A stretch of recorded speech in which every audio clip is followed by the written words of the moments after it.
thanks you for your prayers and share her journey with you today. And she's wonderful. She's wonderful. So please sit back and enjoy what we have to talk about. Okay, you ready? Yeah. Okay.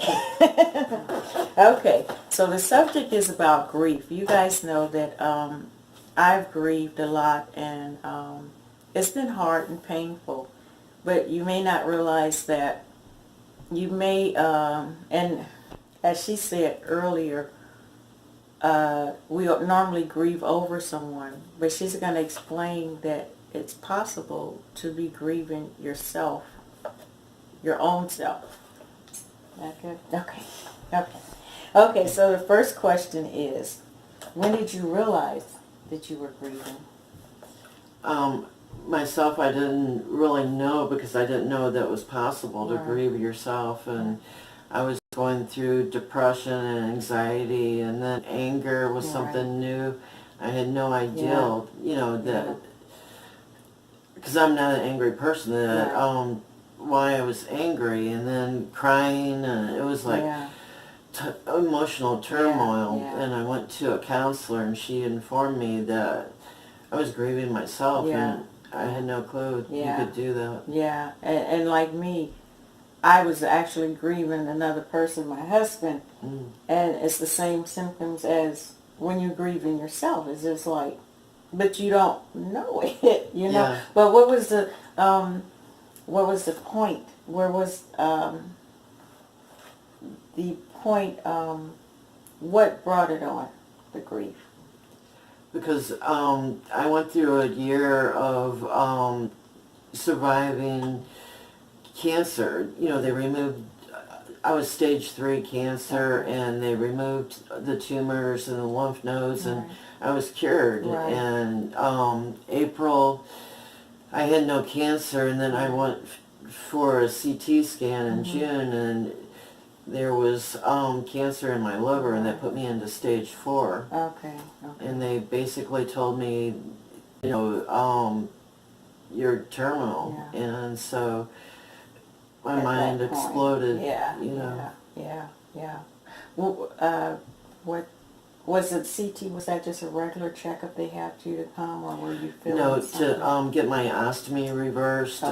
They did that to make sure there was nothing else wrong, and that the ostomy, my intestines were reconnected. Right.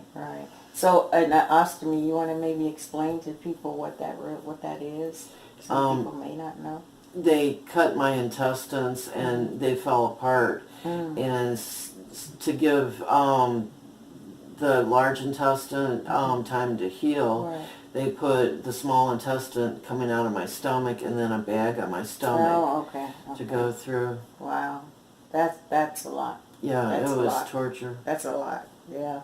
So then, I guess after the scan, then they told you that you had stage. No. No, they didn't even look at it. They told me my intestines were just fine, and then I started getting blood work back, and then I saw I had high CGA levels, and that's the sign of more carcinoid cancer. And I called the cancer doctor, and she ordered, she looked, and it was like, there's tumors in your liver. Oh, okay. The surgeons only looked at my intestines, they didn't look up here. Oh, right. Wow. Well, Yeah. but she didn't see it. You had to call her and let her. Yeah, she's, like when you go to a medical doctor, then he sends you to the surgeon for cancer. She's like the medical doctor, the person that sends you to a surgeon, or, she orders things. She orders stuff. Okay. And then at that point, at that stage, you start getting the grief coming on.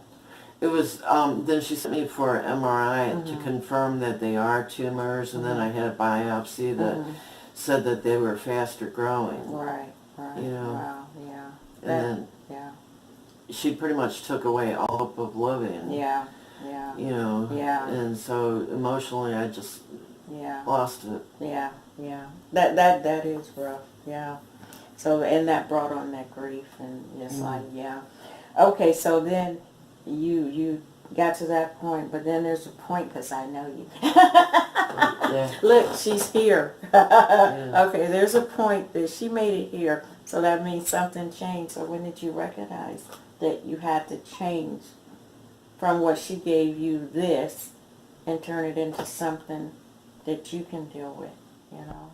I had to basically accept it is what it is and figure out how can I change it, or is it possible to change it? Yeah. So I chose that I'm not going to just go to bed and die.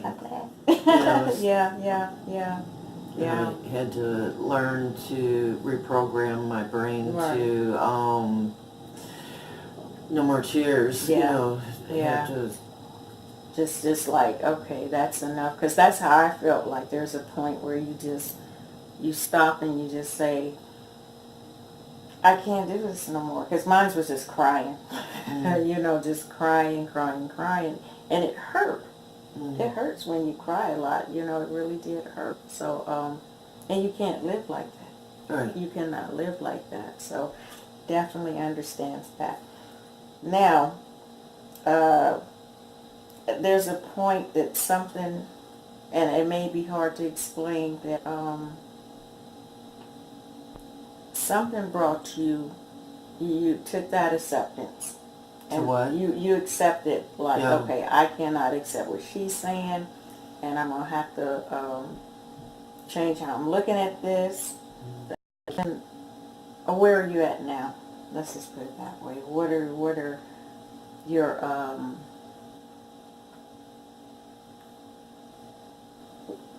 mentally, where are you at now?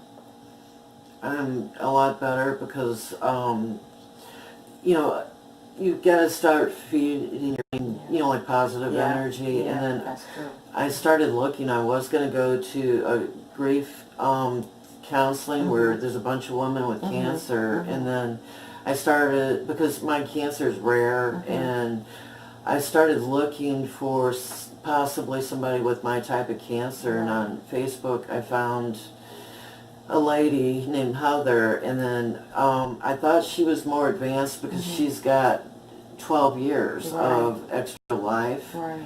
But she gave me the hope of radio frequency arbitration. Okay. And I went behind the cancer doctor's back and went to the surgeon and asked, you know, if he did that. Right. And then he started a chain reaction at the hospital. And it was like I was in a carbon copy email with all these people. And I got, no, she can't have it. No, she can't have it. No, she can't have it. And then the doctor they were going to refer me to that did this kind of stuff said, let's just have a conference. Right. And so all the people at Missouri University got together, and out of the blue came a radiologist, a doctor of radiology, and he said, I think I can help her, you know. And, it's big words, but I'm just going to call it RIY90. Right, okay. You know, and he's already worked on 25 people, and I'm going to be number 26. That's good. You know, so I've got a chance of living where she put me on a death sentence. Yeah. You know. So that's inspiration right there. You know, she went behind somebody's back. Don't just take one person's word for it, right? Yeah. And now she has hope, you know, so that's what I like about her. That's what I love about her. Okay. Thanks. Now, is there anything else you want to, I think you just said it all, you know, that you could want to tell anybody who may be diagnosed with cancer, anything that you want to add? You don't have to accept what they say. You don't have to. Let me say that my dad, you know, he was told in November that it was done. He took chemo. He went right to bed, and then 4 months later he died. and I chose that I'm not going to go to bed. Right. I'm going to go see, Yeah. I'm going to go see people. Right, I'm right. not taking chemo because it's not meant for my Right. kind of cancer. Right. And I'm not, I'm a rebel. Right. If you know what I'm saying. I get it. I'm not accepting, this is how things work. Right. I want it, Right. I'm changing Yeah. the way that they want to treat me. Exactly. Exactly. So, so you're not taking chemo. You didn't take. Yeah. Right. So, are you taking anything? I'm taking a drug called octreotide. It's a growth hormone that's Okay. supposed to take care of, it's called carcinoid syndrome. Right. Because I have carcinoid cancer that gives you all kinds of crazy Right. symptoms. Right. But the drug hurts me and helps me. Right. It got me up and walking, but it Right. gives me pain. Right. Right. And right. prevents me from eating anything I want. Right. Okay. You know. Okay. So at this point, where are you in California now? And why have she went to Florida? And where is she getting all this strength from? Where is that strength coming from? It's kind of Rebel. it's kind of like the movie The Bucket List. I did a bucket list, and I wanted to meet family I never met in California, and you were top on my list for. That's nice. I wanted to meet you in person, and then another YouTuber down in LA, and then in Florida another YouTuber, and then family and friends, along the way. Right. What do you? Okay, I'm going to change this just a little bit. Okay. Okay. So, what do you have to say about the internet now? Since a lot of you have a family, but you have also opened up, and on the internet, it somewhat tell people that they should, when something bad happened to you, not to always just shut down and close in. But it's like you said, no. And then you searched and searched, and like on Facebook and stuff like that. But because you were open, that also gave you hope. Yeah. If we shut down, we don't get that. Right. We don't get that. So, what do you got to say about YouTube? YouTube and Facebook. Yeah, and Facebook. It's kind of like you can reach across the world and gain family. Yeah, because you've turned from just a person making videos and me, a person making videos, into family. Yeah. If you know what I'm saying. Yeah, I do know what you're saying. Yeah. And she's always been here for me. I've always said that, you guys. And I love her so much. I do. And she's strong. I hope that this encouraged any and everybody that's going through anything. I mean, what she's going through is very severe. It's life and death, But even other things we should take in, don't give up and don't take one person's word, right? It's almost like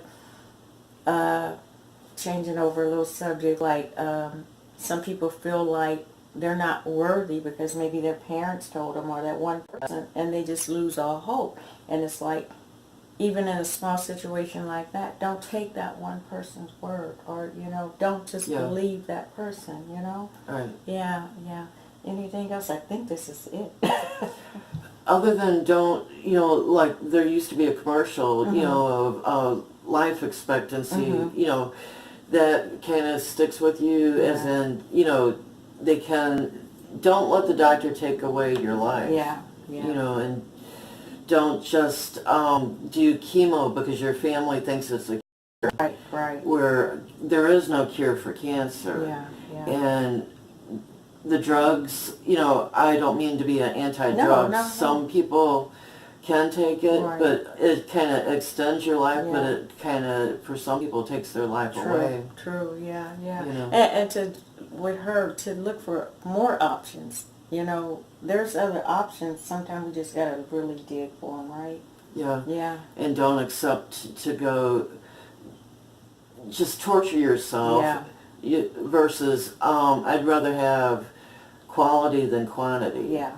If you know what I mean. Yeah. And by choosing that, I am not going to damage my body to where now I have hope that if this treatment doesn't work, it can get me better to where I could have a liver transplant. Right. Versus chemo could just Destroy kill my everything. body Right. to where I would never have a second hope or a Right. third hope. Exactly. You know, Exactly. don't let someone just take your hope. Yeah.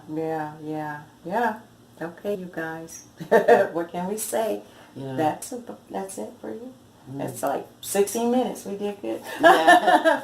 Okay, you guys. Thank you for watching. And she has a channel.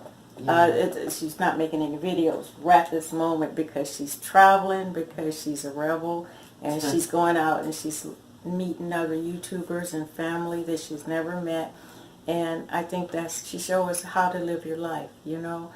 Like me, she took me out. No. I actually went out today to take her out, but I felt better because I was happy because I hadn't did that. So, you know, we're touching each other. And we met each other far away, but now we're here together, and she has pushed me out of my comfort zone, you know, so I mean, it's all good. Yeah. And I want to take her home with me. Yeah, I want to go home with her. She hasn't even left yet, and I'm already missing her. That's the sad thing about it. It's like she's going to be gone, and I don't want to let you go. I don't want to let you go. So is that it? Yeah. Okay. Bye, you guys. Bye.